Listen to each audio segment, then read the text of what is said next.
ભારતીય જનતા પાર્ટીના એક એવા કદ્દાવર નેતાને હરાવ્યા તેવા પરેશ ધાનાની અમરેલીથી આવે છે ને ઘણી બધી વખતે આપણે એમની કવિતાઓથી એમને ઓળખીએ છીએ. પરેશભાઈ, નિર્ભય ન્યૂઝમાં આપનું સ્વાગત છે. નમસ્તે ગોપીબેન.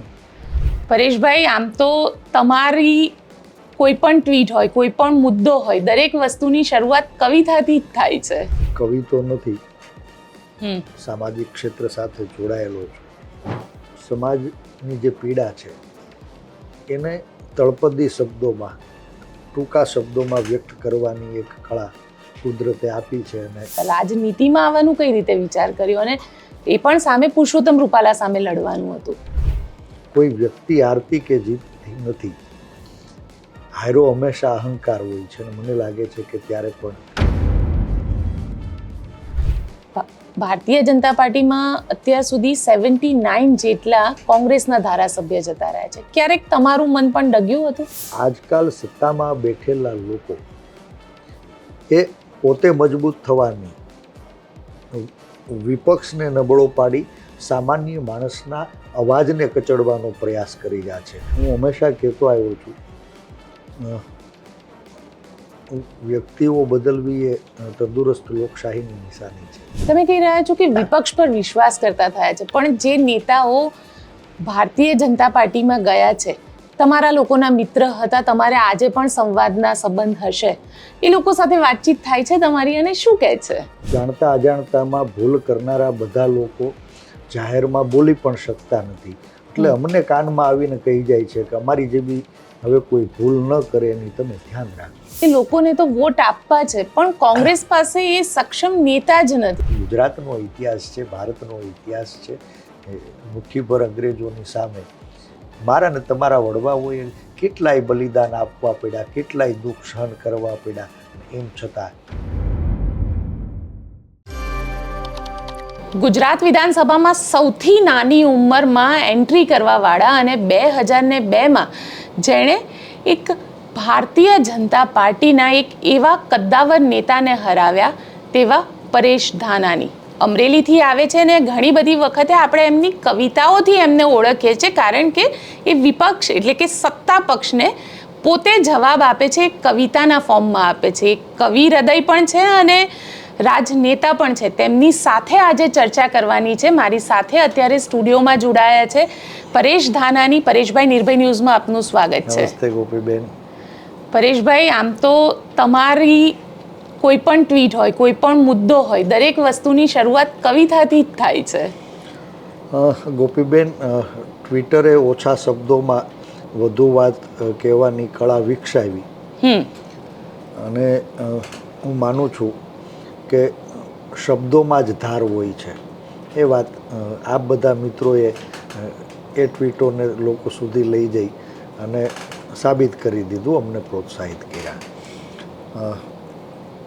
કવિ તો નથી, સામાજિક ક્ષેત્ર સાથે જોડાયેલો છું, પણ સમાજની જે પીડા છે એને તળપદી શબ્દોમાં, ટૂંકા શબ્દોમાં વ્યક્ત કરવાની એક કળા કુદરતે આપી છે. અને એ જ કળાથી લોકોને જાગૃત કરવાનો, લોકશાહીને મજબૂત કરવાનો પ્રયાસ કરી રહ્યો છું.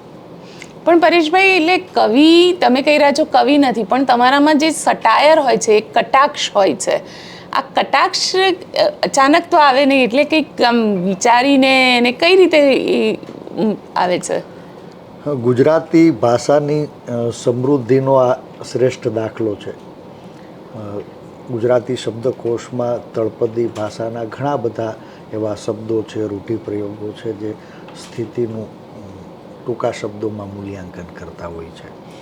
અને કદાચ ગામડાના માણસો છીએ એટલે એ જ તળપદી ભાષા, રૂઢિપ્રયોગો, એનો અભ્યાસ, લોકો સાથેનો સંવાદ અને ઇન્વર્ટેડ કોમા જે લોકોના વર્ઝન છે એ લોકોની સમક્ષ મૂકીએ એટલે મને લાગે છે કે લોકોને સમજવામાં પણ એ સહેલા પડે છે. રાજનીતિમાં આવ્યા 25 વર્ષની ઉંમર, સૌથી એટલે આમ નાની ઉંમરે ધારાસભ્ય થયા, અને એ પણ પુરુષોત્તમ રૂપાલાને હરાવીને.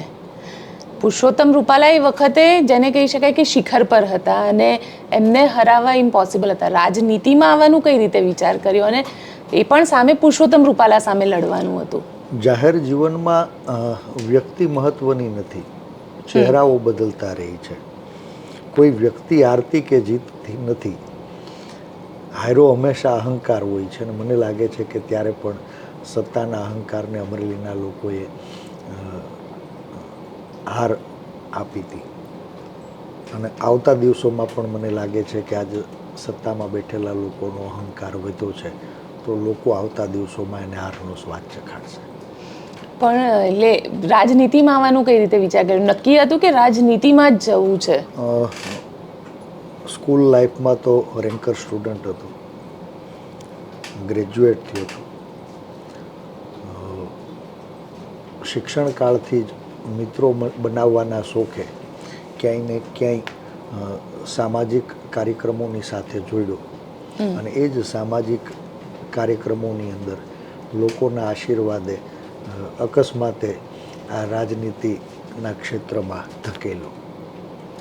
તમે કહી રહ્યા છો કે અકસ્માતે ધકેલ્યો, પણ તમે જે રીતની રાજનીતિ કરી અને શરૂઆતમાં એવું કહેવાતું હતું કે વિધાનસભાની અંદર સૌથી તોફાની વિદ્યાર્થી કોઈ નેતા ધારાસભ્ય હોય એટલે ક્લાસમાં એક તોફાની છોકરો હોય, એવી જ રીતે પરેશ ધાનાણીનું નામ આવતું. બેન, ભારતનો ઇતિહાસ સાક્ષી છે. પાવર એ હંમેશા બાય પ્રોડક્ટ રહી છે. આપ બધી જ પાર્ટીના આગેવાનોને જોશો તો ક્યાંય ને ક્યાંય ભારત નિર્માણની અંદર વિવિધ ક્ષેત્રમાં એ ગ્રામોદ્ધાર હોય, શિક્ષણ હોય, આરોગ્ય હોય, ખેતી હોય, સ્વદેશી ઉત્પાદન હોય, આ બધા જ ક્ષેત્રોને લઈને કામ કરનારા નેતાઓ હતા અને એ ક્ષેત્રોમાં લોકોને સશક્ત કરવાનો જે મિશન હતું એના આશીર્વાદ સ્વરૂપ લોકોએ એમને પોતાનો નેતા બનાવી અને વિધાનસભા કે લોકસભામાં મોકલા. કમનસીબે સમય બદલાણો છે. અત્યારે આ પ્રચાર યુગની અંદર પાવર પાછળ અમે લોકો દોડતા થયા છીએ અને સમાજ સેવાનું જે મૂળભૂત ક્ષેત્ર છે એમાં ક્યાંય ને ક્યાંય વોટ આવી છે.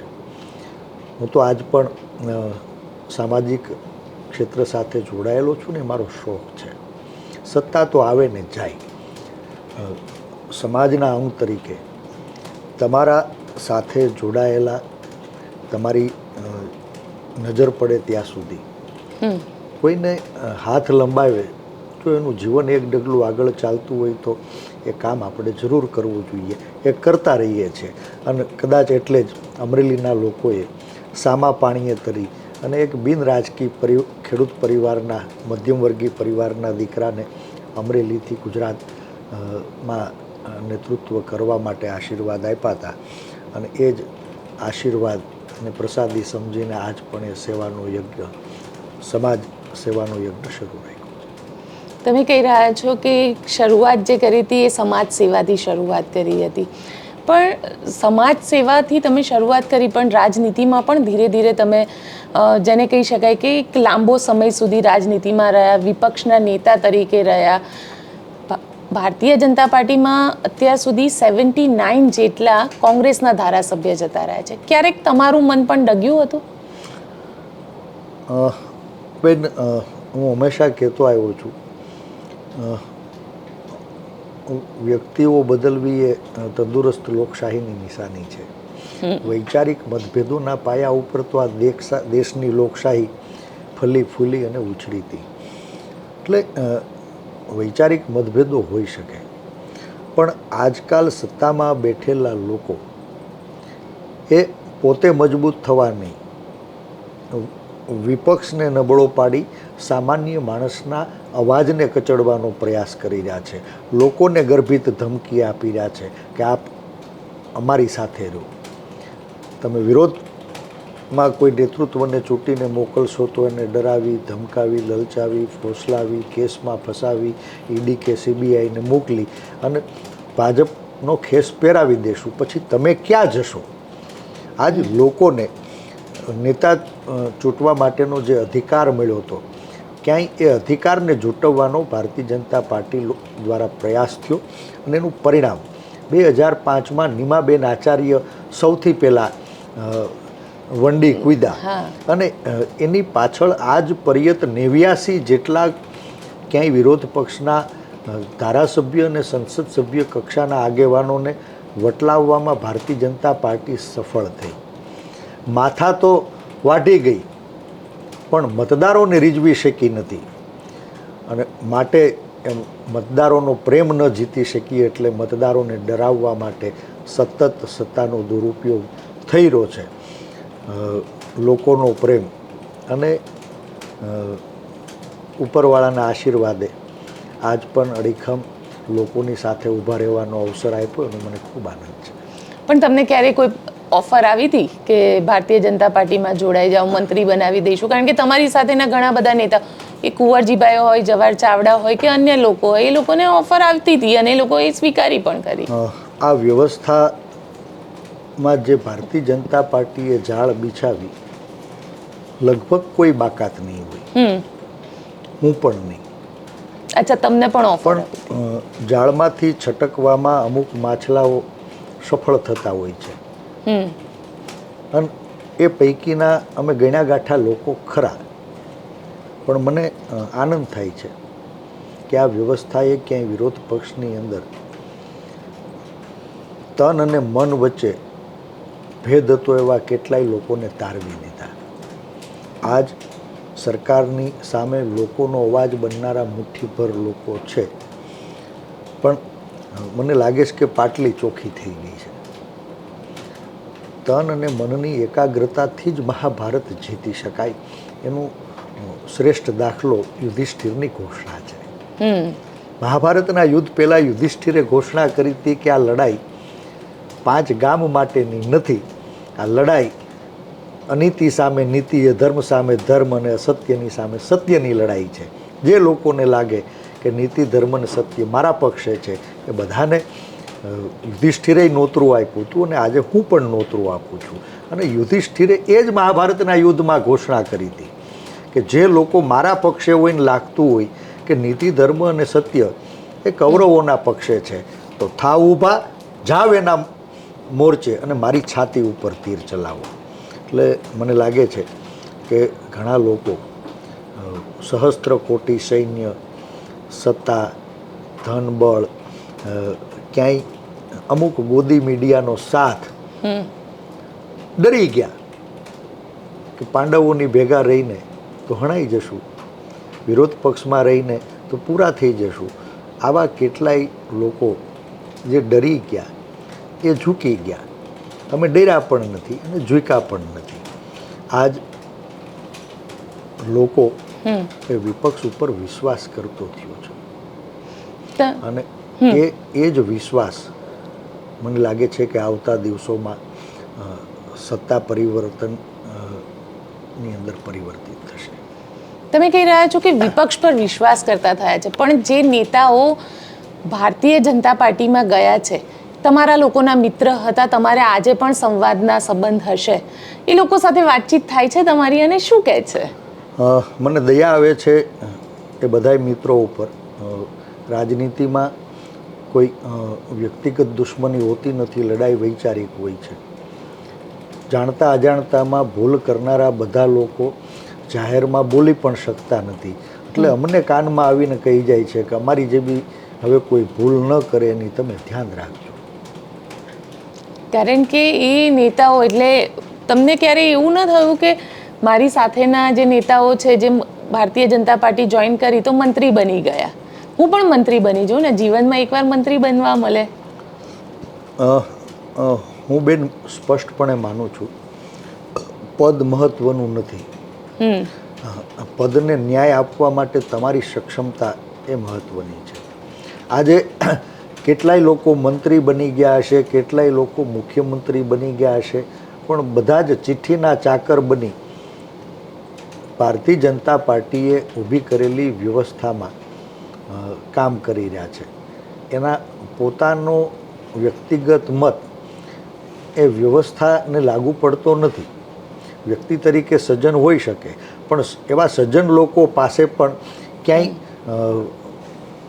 લોક વિરોધી નિર્ણય કરાવવાની ક્ષમતા ભારતીય જનતા પાર્ટીની વ્યવસ્થાએ ઊભી કરી છે. એટલે હું માનું છું એ મુખ્યમંત્રી હોય કે મંત્રી હોય, એને કશું જ કરવાનું નથી. કમલમની કાર્યાલયેથી દરરોજ સવારે ઉઠી એનો પ્રવાસ અને નક્કી કરેલા મુદ્દા એના ઉપર ભાષણ કરવાનું કામ માનનીય મુખ્યમંત્રી શ્રી કે મંત્રીશ્રીઓ કરતા હોય છે. સરકાર ચલાવવાનું કામ તો પડદા પાછળ ખેલનારા કેટલાય લોકો કરી રહ્યા છે, જેને લોકો સાથે સીધું કશું જ લેવા દેવા નથી.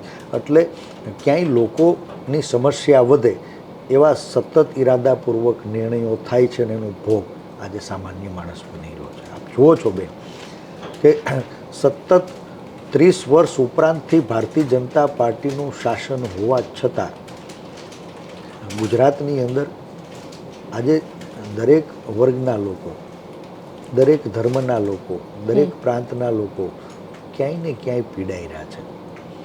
ગુજરાત એમાં નાત જાત ભાત ગમે એ હોય, એના સંસ્કારમાં વ્યાપાર છે, અને ગુજરાતનો વ્યાપાર વિશ્વમાં વખણાણો, કારણ કે બીજા લોકો કરતાં આપણે વધુ તરલ છીએ, અને એ તરલતાનો ભારતીય જનતા પાર્ટીના શીર્ષ નેતૃત્વએ દુરુપયોગ કરી દાણા નાખી અને ડરાવવાનું કામ કર્યું છે. આજ પાણી માથા ઉપર વટવયું ગયું, એ મંદી હોય, મોંઘવારી હોય, બેરોજગારી હોય, અત્યાચાર હોય, ભ્રષ્ટાચાર હોય, ભૂમાફિયા હોય, ખનન માફિયા હોય, ડ્રગ્સ માફિયા હોય. ક્યાં છે મારું યુવાધન? ગુજરાતનું એક પણ કોલેજ કેમ્પસ બતાવો કે ત્યાં ડ્રગ્સનો વેપાર ન થતો હોય. જ્યારે લોકોની અંદર રોષ ભભૂકે ત્યારે કરોડો રૂપિયાનું ડ્રગ્સ તો પકડાય, ડ્રગ્સ માફિયાઓ કેમ નથી પકડાતા? ખનન કરેલા વાહનો અને ગાડીઓ માલ તો પકડાય, એ ખનન માફિયાઓ કેમ જેલ પાછળ નથી ધકેલાતા? કરોડો લીટર ગાંધીના ગુજરાતમાં દારૂ પકડાય, પણ એ દારૂ વેચનારા લોકો કેમ જેલના સળિયા પાછળ નથી ધકેલાતા? સવાલ ગુજરાતના લોકો પણ હવે સરકારને કરી રહ્યા છે. કમનસીબે આજ સત્તાના તાપથી તંત્રનો દુરુપયોગ કરી સામાન્ય માણસને ડરાવવાનો, ધમકાવવાનો, જે લોકો સીધી રીતે ન સમજે એવા લોકોને ખોટા કેસ કરવાના, પોલીસમાં ધકેલવાના, જેલના સળિયા ગણાવવાની જે વ્યવસ્થા ઊભી થઈ છે, અને એ જ ડરની દિવાલનું નામ ગુલામી છે. એટલે મને એવું લાગે છે કે આ ગુજરાતની ભૂમિ એણે હંમેશા આગેવાની લીધી છે. ગુજરાતના બે પનોતા પુત્ર પૂજ્ય ગાંધી અને સરદારે આ દેશને આઝાદી અપાવી હતી, અને હવે જ્યારે આ ગુજરાતના પગલે દેશ ગુલામીની જંજીરમાં જકડાણો છે, વિવિધ સમસ્યાઓ વિકરાળ બની છે, ત્યારે દેશને આઝાદી અપાવવાનું નેતૃત્વ પણ ગાંધી અને સરદારનું ગુજરાત લેશે. 27માં મને વિશ્વાસ છે કે સત્તા પરિવર્તન થશે.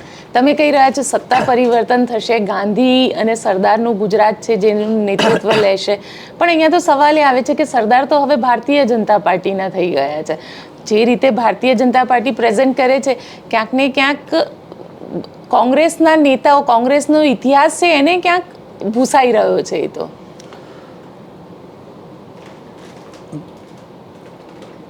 જેનો પોતાનો કોઈ ઇતિહાસ નથી, અને ઇતિહાસ છે એ લોકો સમક્ષ મૂક્યા જેવો નથી,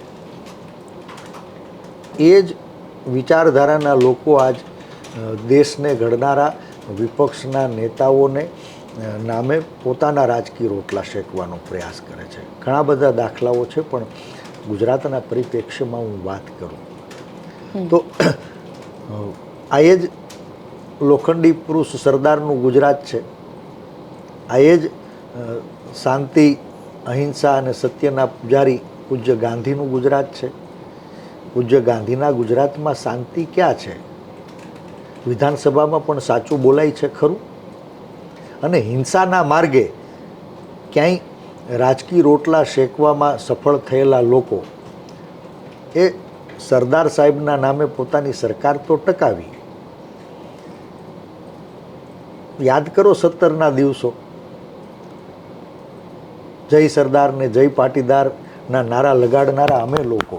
મને ગર્વ છે કે સરદારનો હું સાચો વારસ છું, પણ આજ એ જ સરદારના નકલી વારસોએ સાચા વારસોને ડરાવી, ધમકાવી ચૂપ કર્યા, નાભીનું નિશાન ચૂક્યા, તો અમદાવાદના સરદાર પટેલ સ્ટેડિયમ ઉપર ધોળા દિવસે કાળો પીછડો મારીને મોદીનું પાટિયું કોણે લટકાવ્યું?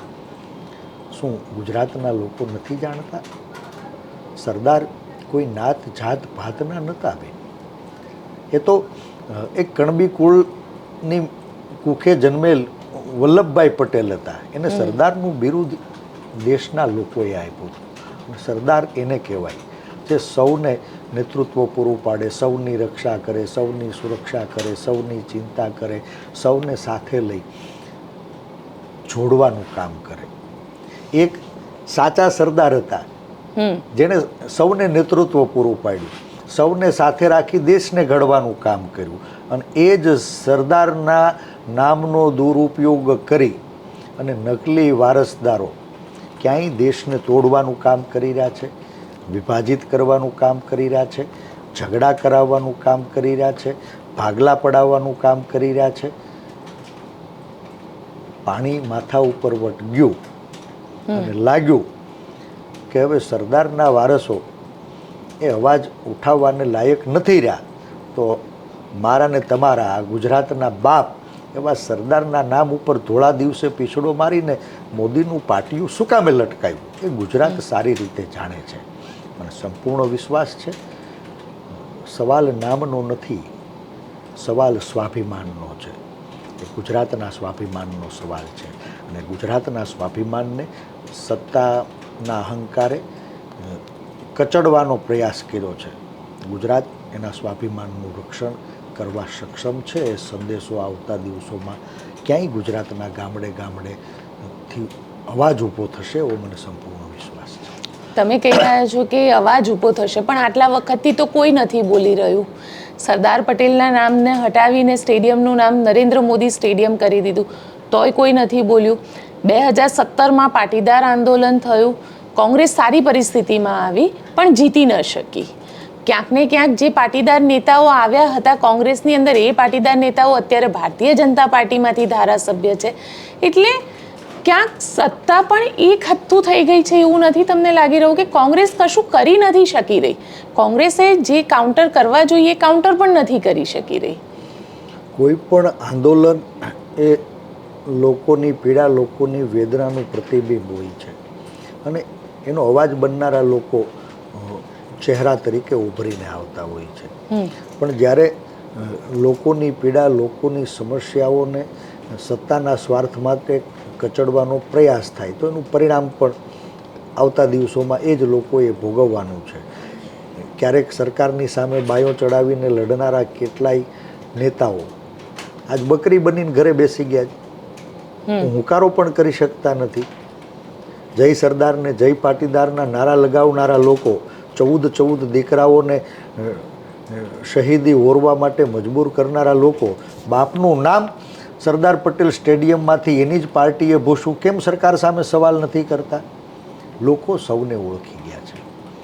અને હું સ્પષ્ટપણે માનું છું કે શક્તિ કોઈ વ્યક્તિમાં નથી હોતી, શક્તિ સંગઠનમાં હોય છે. અને સંગઠન એ લોકોનું સંગઠન સૌથી મોટું છે. વૈચારિક રીતે ક્યાંય ગુજરાતના સ્વાભિમાનનું રક્ષણ કરવા માટે થઈને એક બૃહદ ગુજરાતનું સંગઠન બની રહ્યું છે. બધાની સમસ્યા અલગ અલગ છે, પણ સમસ્યાની જડ એક છે અને એ સત્તાનો અહંકાર. આ સત્તાના અહંકારને લોકો સ્વાભિમાનની એડીએ કચડવા માટે હવે સંકલ્પિત બની રહ્યા છે. વિશ્વાસ કરજો બેન, આવતા દિવસોમાં એના પરિણામ જોવા મળશે. બીજી આઝાદીના ફળ ગુજરાત સહિત દેશને ચાખવા મળશે.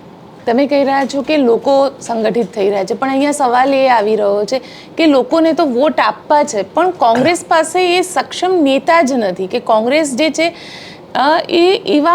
એવું કામ નથી કરી શકી રહી. લોકો હેરાન છે, લોકોને સત્તા પરિવર્તન જોઈએ છે. મુદ્દાઓ આધારિત રાજનીતિ જ્યાં કોંગ્રેસે કરવાની આવે છે ત્યાં કોંગ્રેસ ક્યાંક પાછી પડી રહી છે. કેમ કોંગ્રેસ નથી કરી શકતી? સત્તામાં બેઠેલા લોકોએ ક્યાંય છળ કપટથી, ક્યાંય સત્તા વિરુદ્ધના મતનું વિભાજન કરી 30 વર્ષ ઉપરાંત સળંગ શાસનને સાચવ્યું. એનું પરિણામ આજે ગુજરાત વિધાનસભાની અંદર વિરોધ પક્ષની ખુરશી નથી. આંગળીના વેઢે ગણાય એટલા લોકો ક્યાંય લોકોની પીડાને વેદનાને વાચા આપવાનો પ્રયાસ કરે તો વિધાનસભાની અંદર પણ એને અવસર મળતો નથી. બહુમતી લોકો ક્યાંય વિધાનસભાની અંદર પણ એના અવાજને દબાવવાનો, બહુમતીના બળે કચડવાનો પ્રયાસ કરે એના આપણે સૌ સાક્ષી છીએ. વિધાનસભા જે લોકશાહીનું મંદિર હતું, આજે લોકશાહીના મંદિરમાં પૂજારીઓ જ ક્યાંય લોકશાહી વ્યવસ્થાને કચડવાનો પ્રયાસ કરે એનો ભોગ માત્ર વિપક્ષ નહીં, ગુજરાતની પ્રજા બની રહી છે બેન. વિપક્ષનો અવાજ એ લોકોની પીડા છે. આપ જુઓ, આરોગ્ય કર્મચારીઓ આંદોલન કર્યા, 2,500 લોકોને મનસુફીથી હાંકી કાઢ્યા. હમણાં શિક્ષકો મેદાનમાં આવ્યા છે, એની સામે પણ સખ્તાઈ થઈ રહી છે. જ્યાં પણ સરકાર સામે અધિકારનો અવાજ ઉઠે એને પોલીસ તંત્ર દ્વારા બળ પ્રયોગથી કચડવાનો પ્રયાસ થાય છે. ગુજરાતનો ઇતિહાસ છે, ભારતનો ઇતિહાસ છે. મુઠ્ઠીભર અંગ્રેજોની સામે મારા ને તમારા વડવાઓએ કેટલાય બલિદાન આપવા પડ્યા, કેટલાય દુઃખ સહન કરવા પડ્યા, અને એમ છતાં આઝાદી તો મળી હતી. એ દિવસો દૂર નથી કે બીજી આઝાદીનો પાયો પણ ગુજરાત નાખશે, દિલ્હીનો દરવાજો ખોલશે અને ફરી પાછા સામાન્ય લોકોના અધિકારની યાત્રા એને આગળ ધપાવશે. પણ પરેશભાઈ, અમે લોકો પત્રકારો ભેગા થઈ એટલે પત્રકારો ચર્ચામાં એવી વાત કરી કે કોંગ્રેસ છે ને એ સત્તામાં આવવા જ નથી માગતી, કારણ કે કોંગ્રેસ રાહ જોઈને બેઠી છે કે લોકો હેરાન થશે, લોકો પરેશાન થશે એટલે લોકો અમને વોટ આપશે. જે ગ્રાઉન્ડ પર મહેનત કરવી જોઈએ કોંગ્રેસ નથી કરતી. તમે ખૂબ એક્ટિવ રહ્યા છો, હજી પણ તમે નાની ઉંમરના ધારાસભ્યમાં આવો છો, તો કોંગ્રેસ કેમ જ્યાં લોકોની સમસ્યા છે ત્યાં કેમ નથી હોતી? બેન, હું એ વાત સાથે સંમત નથી કે કોંગ્રેસ લોકોની સમસ્યાઓની સાથે નથી, એનો અવાજ ઉઠાવતી નથી. હા, અમારો અવાજ ગુજરાતના બહુમતી લોકો સુધી પહોંચાડવામાં અમે સફળ થઈ શકતા નથી, અને એનું કારણ ક્યાંય મીડિયા ઉપર સત્તાનું નિયંત્રણ પણ છે. આપ પણ એના સાક્ષી છો, ના નહીં કહી શકો. મુઠ્ઠીભર ઉદ્યોગપતિઓ દ્વારા ચલાવવામાં આવતી ઘણી બધી ન્યૂઝ ચેનલોની અંદર માત્ર સરકારનો એજન્ડા ચલાવવામાં આવે છે, એની વાહવાહી કરવામાં આવે છે. એ મીડિયાને હાથ ઉપર લઈને વિપક્ષને પૂરો કર્યો. હવે વિપક્ષ પૂરો થઈ ગયો તો સત્તાના તાપથી એ જ મીડિયા હાઉસો પણ થરથર કાપી રહ્યા છે. સરકારની વિરુદ્ધ અવાજ ઉઠાવવામાં આવે તો સરકારમાંથી દબાણ આવી રહ્યા છે.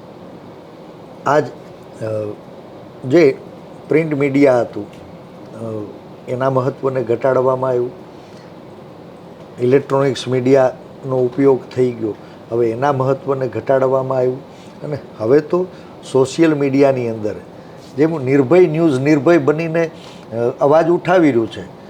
ચૂપ રહેજો બેન, મને લાગે છે કે આ નિર્ભય રૂમની ઓફિસને પણ તાળા લાગી શકે. સરકાર નથી ઈચ્છતી કે એની વિરુદ્ધ કોઈ અવાજ ઉઠાવે, અને અવાજ ઉઠાવનારા કોઈ પણ હશે એ નિર્ભય લોકોને જેલમાં ધકેલવાના છુપા ષડયંત્રોની શરૂઆત થઈ ગઈ છે. ક્યાંય મીડિયા ઉપર, સોશિયલ મીડિયા ઉપર કાયદાથી નિયંત્રણ કરવાનો સરકાર ઈરાદાપૂર્વક પ્રયાસ કરી રહી છે. એ મીડિયા ઉપરનું નિયંત્રણ નથી, પ્રજાના અવાજને દબાવવાની જે પરંપરા શરૂ થઈ હતી એનો પહેલો ભોગ પ્રિન્ટ મીડિયા બન્યા, બીજો ભોગ ઇલેક્ટ્રોનિક્સ મીડિયા બની રહ્યા છે, ત્રીજા પગથિયે નિર્ભય ન્યૂઝ જેવી કેટલી નાની ચેનલો હશે જે સોશિયલ મીડિયા પ્લેટફોર્મ ઉપર લોકોનો અવાજ બનીને નિડરતાથી આગળ વધી રહી છે. અને રખેને જો લોકોએ ચૂક કરીને તો એનો અવાજ બનનારું કોઈ વ્યવસ્થા તંત્ર નહીં ટકે, ત્યારે સત્તાનો સૌથી વધુ તાપ એનો ભોગ સામાન્ય માણસે બનવાનો છે. અને હું સ્પષ્ટપણે માનું છું કે એના માટે કોઈ વ્યક્તિ દોષી નથી. વ્યવસ્થાને તોડવાનો સત્તામાં બેઠેલા લોકો દ્વારા પ્રયાસ થાય છે. ભાજપ હોય કે કોંગ્રેસ, ડઝન્ટ મેટર. પરેશભાઈ હોય કે પ્રદીપસિંહ, કોઈ મતલબ નથી રાખતો. ચહેરાઓ બદલવાના છે, સત્તાઓ બદલવાની છે, પણ જે મારા ને તમારા વડવાઓએ લોહી પરસેવાથી એક વ્યવસ્થાને સિંચીથી એ લોકશાહી વ્યવસ્થા તૂટી તો એનો ભોગ સામાન્ય માણસ બને. અને એનો ઇતિહાસમાં ઘણા બધા દાખલા છે. દુનિયાના તમામ સરમુખત્યારોને પેદા થવાની જે વ્યવસ્થા, તમે એ મુસોલિનીને લઈ લ્યો, સ્ટાલિનને લઈ લ્યો, કોઈ પણ સરમુખત્યારને લ્યો, જ્યારે લોકોની અંદર ગુસ્સો હતો ત્યારે મસીહાના સ્વરૂપમાં પ્રગટ થયા, કાયદાથી ઉપરવટ થઈ અને લોકોને મદદ કરવાનો ભાવ પેદા થયો. અને જ્યારે લોકો લાગણીમાં આવ્યા ત્યારે લોકોની લાગણીનો સદુપયોગ કરી અને વિરોધ પક્ષને ખતમ કરવાનો પ્રયાસ થયો. વિરોધ પક્ષ પીતો પછી મીડિયા ઉપર નિયંત્રણ આવ્યા, અને મીડિયા ઉપર જ્યારે નિયંત્રણો આવ્યા ત્યારે એ સત્તાના તાપનો ભોગ એના નીચે પ્રજાએ ક્યાંય કચડાઈને એની કિંમત ચૂકવવી પડી. એટલે હું આપના મારફત ગુજરાતના એ લોકો કે જે લોકશાહીને ટકાવવા માંગે છે, લોકશાહીને મજબૂત કરવા માંગે છે, આપણા બાપ દાદાએ વારસામાં આપેલો લોકશાહીનો વારસો એ ઘોડિયામાં હિચકતી નવી પેઢીને વારસામાં આપવા માંગે છે, તો એને હવે ખુલીને બહાર આવવું પડશે. પણ પરેશભાઈ, સવાલ અહીંયા એ છે ને કે કોંગ્રેસ પાસે સત્તા હતી, ઇન્દિરા ગાંધી ઇમરજન્સી લઈને આવ્યા હતા, અને એ જે સિચ્યુએશન છે એ જ સિચ્યુએશન ક્યાંક ને ક્યાંક મીડિયાને કંટ્રોલ કરવું, જે એટલે સત્તામાં જે લોકો હોય છે એ આ જ કરતા હોય છે. ગોપીબેન, કટોકટી એક ઘોષિત હતી અને એક અઘોષિત. હું ગર્વથી કહું છું કે ઇન્દિરા ગાંધીજીએ કટોકટી લાદી હતી, ઠોકી નહોતી. વ્યવસ્થાને સુધારવાનો પ્રયાસ હતો, અને વ્યવસ્થાને સુધાર્યા પછી લોકોના દરબારમાં મત લેવા ગયા. 80ની અંદર દેશના લોકોએ એ જ ઇન્દિરા ગાંધીને, જેને જેલમાં પૂરવામાં આવ્યા હતા, જેલથી બહાર નીકળ્યા અને સ્પષ્ટ બહુમતી સાથે સરકાર આપી. એનો મતલબ કે ઇન્દિરા ગાંધીની કટોકટીને દેશના લોકોએ સમર્થન આપ્યું છે. દેશના હિતોની રક્ષા કરવા માટે એણે કરેલો કડક નિર્ણય અને દેશના લોકોએ મોર મારી છે. આજ અઘોષિત કટોકટીમાંથી ગુજરાત અને દેશ પસાર થઈ રહ્યો છે. જે લોકો વિરોધ અવાજ ઉઠાવે ત્યાં સંવિધાનિક સંસ્થા હોય, ઈડી હોય, સીબીઆઈ હોય, ક્યાંય ન્યાયની અદાલતમાં પણ કાયદાની દેવીનું તરાજુ હાલક ડોલક થઈ રહ્યું છે. કોઈ અવાજ નથી ઉઠાવી શકતું. લોકો જાય તો જાય ક્યાં? ચૂંટાયેલા પ્રતિનિધિઓ, નેતાઓને નમાલા બનાવી દીધા, વિરોધ પક્ષને કચડી નાખવામાં આવ્યો, વિધાનસભામાં સંભળાતું નથી, સરકાર લોક વિરોધી નિર્ણયો કરી રહી છે. આજ કર આતંકવાદ હોય, મંદી હોય, મોંઘવારી હોય, બેરોજગારી હોય, અત્યાચાર હોય, ભ્રષ્ટાચાર હોય, લોકો અવાજ ઉઠાવે તો પોલીસના દંડે પીટીને એને જેલમાં પૂરવામાં આવે છે. આખા ગુજરાતના 18 વર્ણના જેટલા અસામાજિક તત્વો છે એ બધા જ ભારતીય જનતા પાર્ટીનો ખેસ પહેરીને ફરી રહ્યા છે.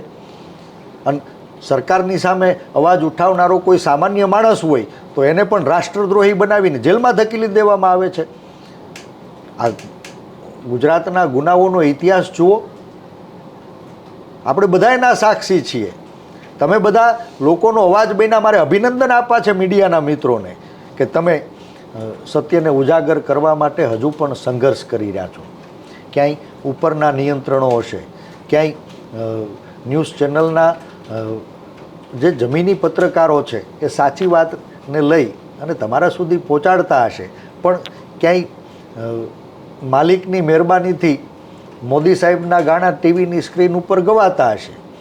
આ કાલ્પનિક પ્રચાર, અપપ્રચાર, ખોટા પ્રચારનો ભોગ ગુજરાતની 2 પેઢી બની છે.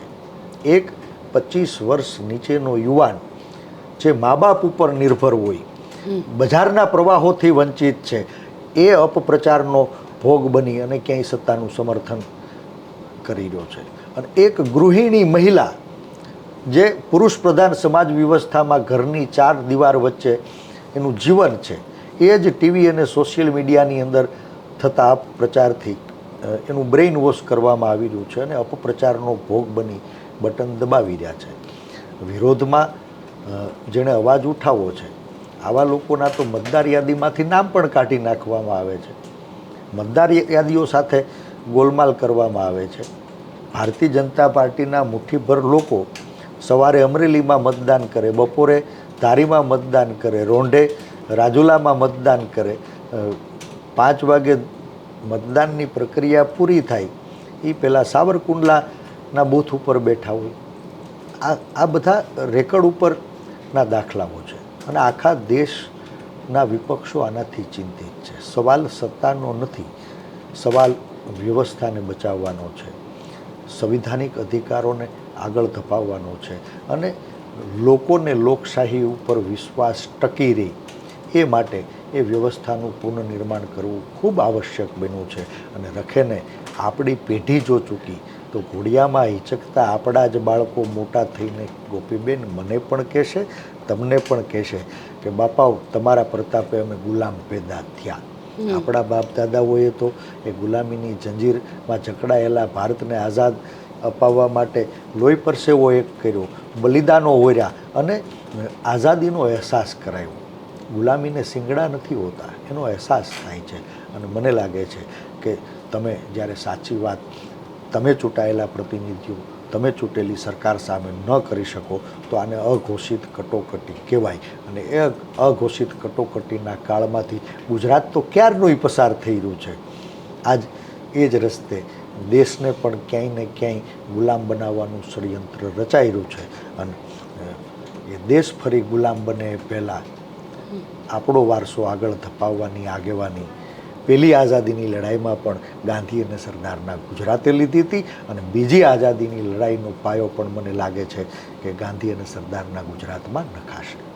પણ રાહુલ ગાંધી, કારણ કે તમારે જ્યારે તમે લડાઈ લડી રહ્યા છો તો તમારી પાસે એ પ્રકારની વ્યવસ્થા પણ જોઈએ. રાહુલ ગાંધી ગુજરાત આવ્યા અને રાહુલ ગાંધીનું જે નિવેદન આવ્યું, કારણ કે કોંગ્રેસ ક્યાંક તૂટેલી છે, કોંગ્રેસ વિખરાયેલી છે અને રાહુલ ગાંધી કહી રહ્યા છે કે ભાજપ માટે કોંગ્રેસના નેતાઓ કામ કરે છે. આ વ્યવસ્થા તમે પણ જોયેલી છે અને તમે ઘણા બધા નેતાઓને ઓળખો છો. રેસનો ઘોડો અને લગનનો ઘોડો, એની પણ રાહુલ ગાંધીએ વાત કરી. તમને ખરેખર લાગે છે કે કોંગ્રેસની આ જે સ્થિતિ છે એમાંથી કોંગ્રેસે હવે બહાર આવવાનો સમય આવી ગયો છે કે કોંગ્રેસની આ સ્થિતિ માટે કોંગ્રેસ જ જવાબદાર છે? ઇતિહાસ એનો સાક્ષી છે બેન. યુદ્ધ નીતિની અંદર વિરોધીઓની ગોપની બાબતોને જાણી અને સરકાર સુધી પહોંચાડવાની વ્યવસ્થા એ નવી નથી. અત્યાર સુધી ભારતીય જનતા પાર્ટી અમુક લોકોને પોતાના આંગળીના ટેરવે નચાવી કોંગ્રેસના સંગઠનની અંદર ક્યાંય પ્લાન્ટ કરી અને વિપક્ષના આંદોલનોને નિષ્ફળ કરવાનો પ્રયાસ કરતી હતી. હવે ભારતીય જનતા પાર્ટીએ સત્તાના અહંકારમાં આંધળા બની એના પગ ઉપર કુહાડો માર્યો છે. અમારામાંથી જ ઘણા બધા ગુપ્તચરોને ભારતીય જનતા પાર્ટીની અંદર પ્લાન્ટ કર્યા છે.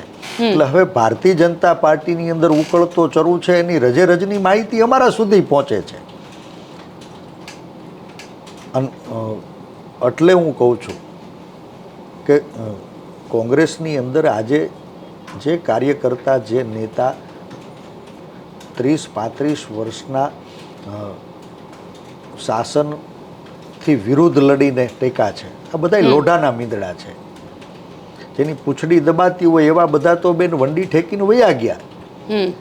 હવે તો તનથી, મનથી, વૈચારિક રીતે જે કોંગ્રેસ પાર્ટી સાથે જોડાયેલા છે, સત્તા પક્ષની જે નીતિઓ છે એનો વિરોધ કરી રહ્યા છે, આવા બધા જ લોકો નો સમૂહ, એનું નામ કોંગ્રેસ છે. હા, અમારા નેતા કહીને ગયા હશે એરર, તો એરર માટે થઈને ફિલ્ટર મૂકીએ એટલે આપોઆપ ચારણીમાં ગળાઈ જવાનું છે. અને પબ્લિક લાઈફમાં ઘણી બધી એવી પરીક્ષાઓ હોય છે, પ્રયોગો હોય છે. પ્રયોગોમાંથી કેડરને પસાર કરીએ એટલે ચારણી લાગી જાય. જે લોકોને લાગતું હોય કે નીતિ, ધર્મ અને સત્ય કૌરવોના પક્ષે છે એવા બધાને ઊભા કરીને કમલમની કાર્યાલયે મોકલી દેવાના છે.